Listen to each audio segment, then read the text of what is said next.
అప్పుగా ఉంటే 2023 కల్లా కేవలం 10 ఏళ్లలో 31,923 కోట్లకి అప్పులు పాలు చేశారు అధ్యక్ష.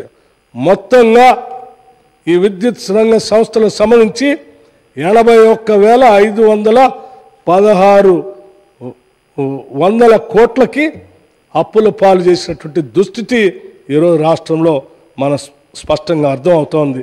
ఇవి కాకుండా ఇంకా డిస్కమ్స్కి సంబంధించి రాష్ట్ర ప్రభుత్వం ద్వారా ఉన్నటువంటి డ్యూస్ అధ్యక్ష, రాష్ట్ర ప్రభుత్వం ద్వారా డిస్కమ్ చెల్లించాల్సింది అదనంగా ఇంకొక 28,673 కోట్లకి విలువైనటువంటి డబ్బులు మీరు చెల్లించాల్సినటువంటి అవసరం ఉంది అధ్యక్ష.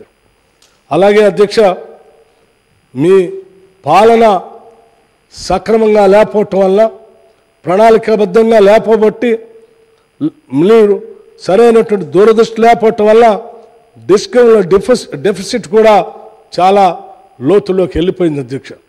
ఉదాహరణకి అగ్రికల్చర్ సబ్సిడీ గ్యాప్ వచ్చేసి ఒక్కసారి ఆలోచన చేస్తే 18,725 కోట్ల రూపాయలు ఇవాళ డిస్కమ్కి డెఫిసిట్లో ఉంది అధ్యక్ష.